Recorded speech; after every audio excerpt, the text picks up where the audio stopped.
Good evening from New York. I'm Chris Hayes. The outrage over Donald Trump's plan to just help himself to $1.776 billion of your money is building.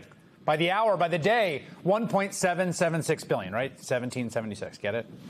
It is a settlement, in scare quotes, of Trump's IRS lawsuit, although not approved by a judge. He just rescinded the lawsuit, offered to him by his own government, the one he controls, in order to dole out to his insurrectionist friends. And really, just to be clear, if you read the text of the settlement, to anyone, anywhere, as the commission sees fit.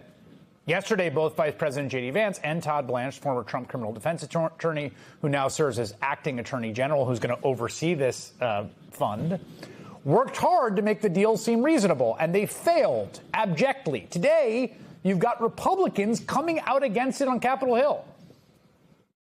It doesn't look right. You can't do it that way when you're negotiating with yourself and for yourself. What do you make of this $1.7 billion fund for bad news? We're going to try to kill it. You're going to try and kill it? Yep. Wow. It is as if somebody sued themselves and agreed upon a settlement with themselves that's going to be funded by the rest of us.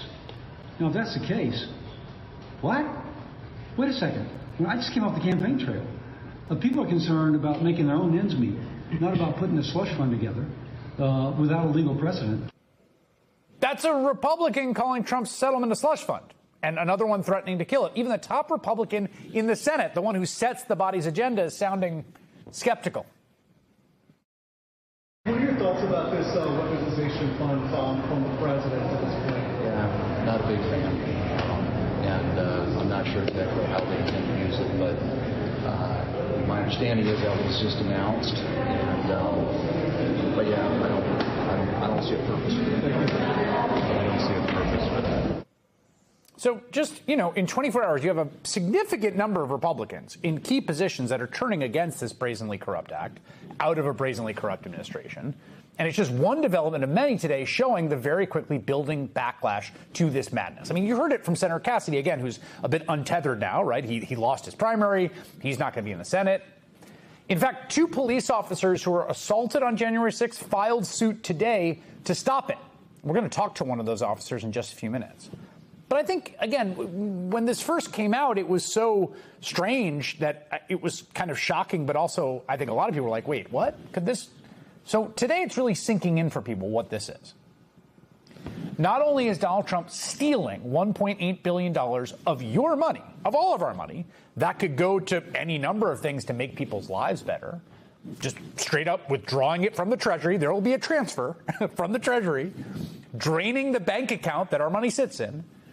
He is very likely to give it out to the people who violently stormed the Capitol on his behalf in an attempt to steal an election, in a biggest, gravest threat to the constitutional order since the Civil War. The people, you remember, who beat police officers, people who sought to harm elected officials, people who were convicted of seditious conspiracy against the United States, one of the rarest and most serious crimes in the entire federal code, plotting to use violence to overthrow the government. As the New York Times reports, many convicted and pardoned rioters are, as you might imagine, elated at the possibility they're going to get some of that sweet moolah, that a payout is going to be coming their way.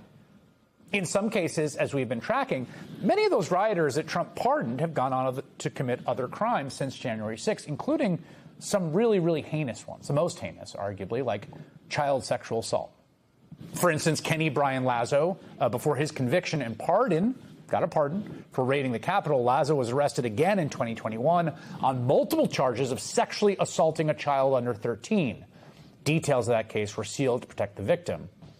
And like Andrew Taki, who was convicted of assaulting Capitol Police with bear spray and a metal whip, last year he pleaded guilty to online solicitation of a minor in exchange for time served.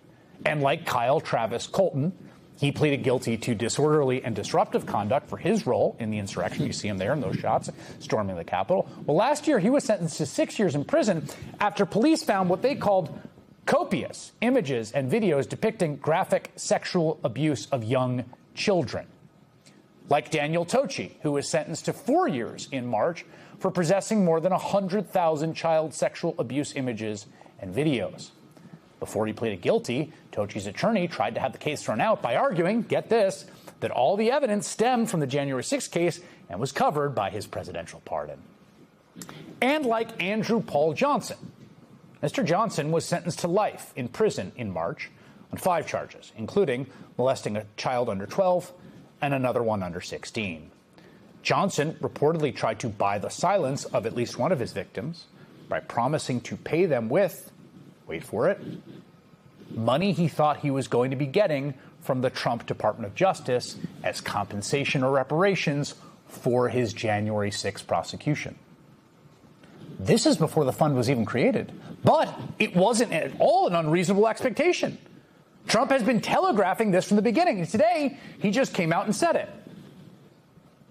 I guess they made a settlement of some kind. I wasn't involved in the settlement. I could have been involved, but I didn't choose to be. Well, I mean, people were destroyed. They went to jail. Their families were ruined. They committed suicide, and we're reimbursing those people for their legal fees and for their costs. We think that anybody involved in that process should partake. And you're talking about peanuts compared to the value. I mean, anybody involved in the process, right? The process is convictions, charges for what happened on January 6th. So that would include the people who have been convicted or pleaded to sexually assaulting children. It would include the people that have assaulted police officers, beating them to within an inch of their life. It would include the people convicted of seditious conspiracy. That's what Trump's saying.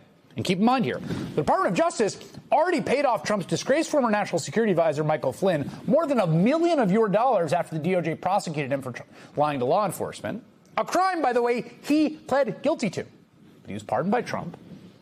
That $1 million was peanuts next to the millions they paid to the family of Ashley Babbitt, the Capitol rioter, who was shot and killed by law enforcement after trying to storm the Speaker's lobby, the first one through the door, while elected officials were still evacuating there with an enormous braying mob behind her.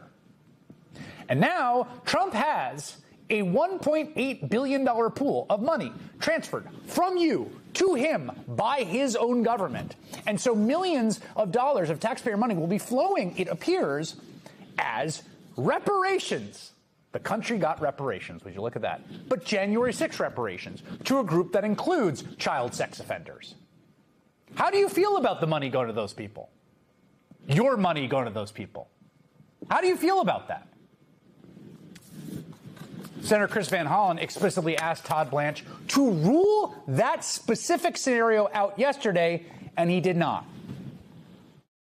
There's also an individual who, after being pardoned by the president, went on to molest 2 children. Can you commit to making the rules so that that person is not eligible for a payout under this fund? Well, you're obviously lying in your question, because there's no way that this person committed to that. Because the slush fund, as you call it, which is not, didn't exist. No, he wasn't lying. Blanche said the senator was lying because he wasn't lying. It's true, the slush fund hadn't existed yet. But this guy, the one who's doing life for multiple rapes of children, that guy thought the money was coming because Donald Trump telegraphed it was. And guess what? He guessed correctly, because the slush fund does exist now. So here's Senator Patty Murray simply stating the facts of that case.